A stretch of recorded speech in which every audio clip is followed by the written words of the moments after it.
Hello नमस्कार। आपके अपने channel Ambe home science classes में आप सभी का स्वागत है। तो सबसे पहले मैं आप सभी से क्षमा चाहती हूँ क्योंकि मैं इधर बीच आप लोग के लिए वीडियो नहीं दे पा रही थी, कुछ प्रॉब्लम था। और अभी कोरोना भी बहुत ज़्यादा तेज़ी से फैल रहा है, इसकी वजह से भी कुछ समस्याएं हो गई हैं। और जो भी है, लेकिन परिस्थिति से हमें लड़ना ही होगा और आगे बढ़ना होगा। इसके लिए तो मेहनत करना ही है। और अभी टीजीटी पीजीटी के फॉर्म डला रहे हैं, तो थोड़ी प्रॉब्लम हो रही है, उसमें भी फॉर्म जल्दी फिलअप नहीं हो पा रहे हैं। लेकिन आप लोग कोशिश करिए, अभी टाइम है, आप लोग अपने फॉर्म कंप्लीट कर लीजिए और अपनी तैयारी भी एकदम करते रहिए, क्योंकि परिस्थिति ऐसी है कि सभी को नौकरी की ज़रूरत तो है ही।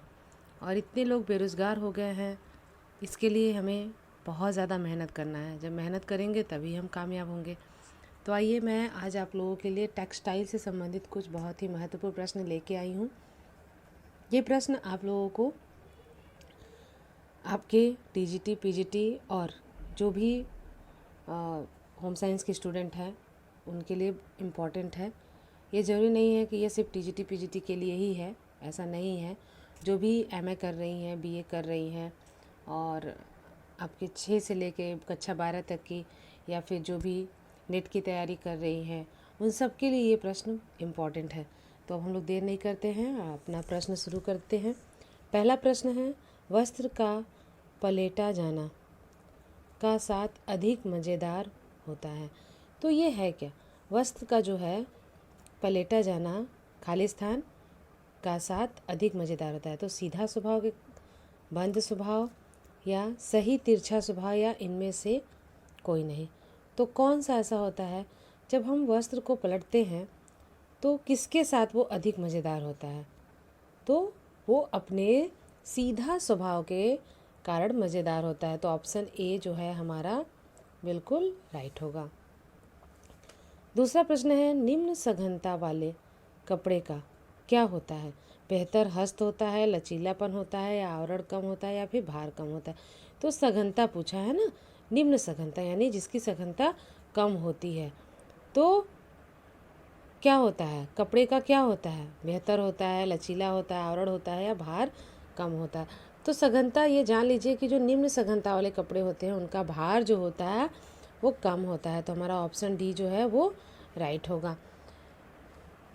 जो वस्त्र होते हैं उनका भार उनके सघनता पर ही निर्भर करता है, और जिन रेशों की घनत्व जितना अधिक होगा उससे बनने वाले जो वस्त्र होते हैं उसमें उतना ही ज़्यादा उसका भार होता है।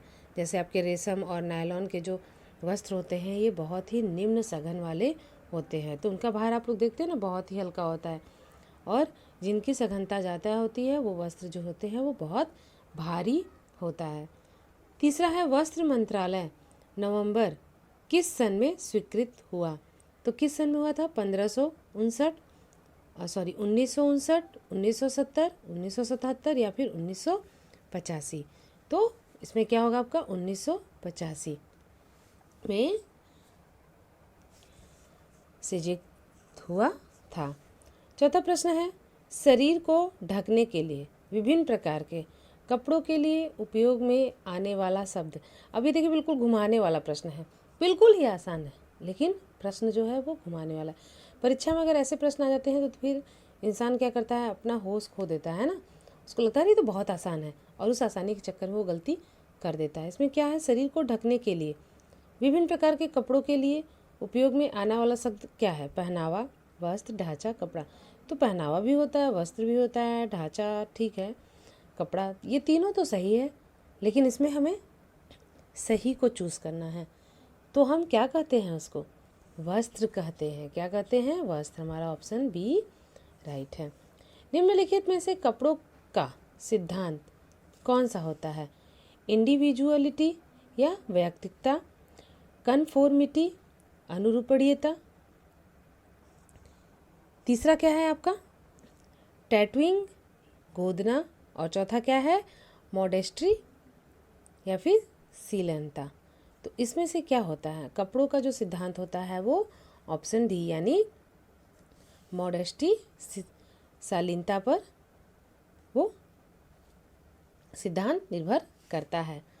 छठा प्रश्न है, आब ए रवा का अर्थ क्या है? बहता पानी, ओंस की बूंद, पानी जैसा या इनमें से कोई नहीं। तो आब ए रवा का अर्थ होता है बहता पानी। ऑप्शन ए सही है। कुछ मैंने आप लोगों के लिए ऐसे मिलान दिए हैं। ऐसे कभी कभी एक दो प्रश्न आ जाते हैं, लेकिन ज़्यादातर ये मिलान वाले जो प्रश्न होते हैं ये नेट के एग्ज़ाम में आते हैं। लेकिन ऐसा होता है कि कभी एक ऐसा प्रश्न आपके टीजीटी पीजीटी में आ जाए तो इसे भी हमें छोड़ना नहीं है। अगर ये टेक्सटाइल से रिलेटेड है तो हमें पढ़ना ही है। क्या है? बिलियर्ड परिधान क्या है? मेजपोश।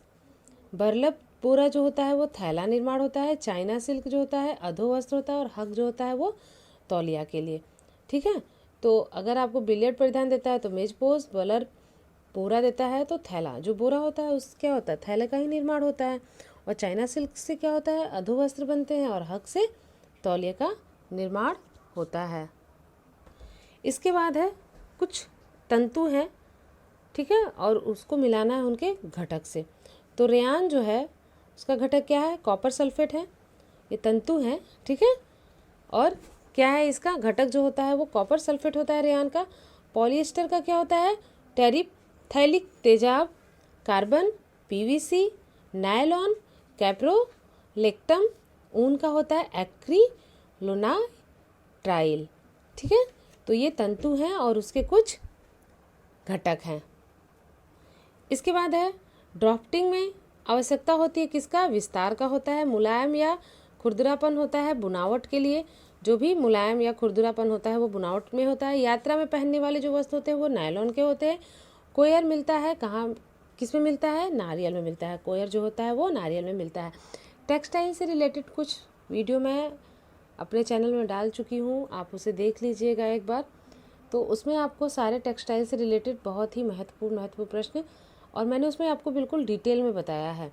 वो लेसन एक एक टॉपिक, जैसे आपका चाहे रेयान हो, नायलॉन हो, रेशम हो, ऊन हो, पूरा मैंने उसमें डिटेल में पढ़ाया है। तो वो एक बार आप लोग देख लीजिएगा।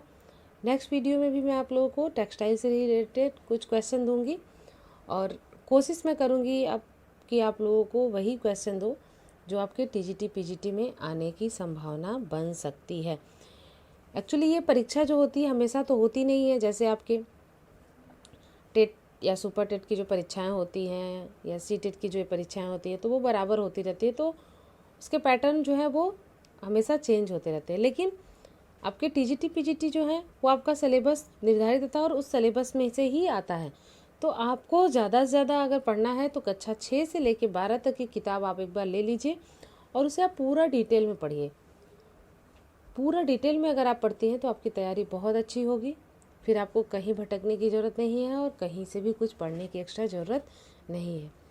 इंटर तक का आप बिल्कुल बुक अच्छे से कंप्लीट कर लीजिए।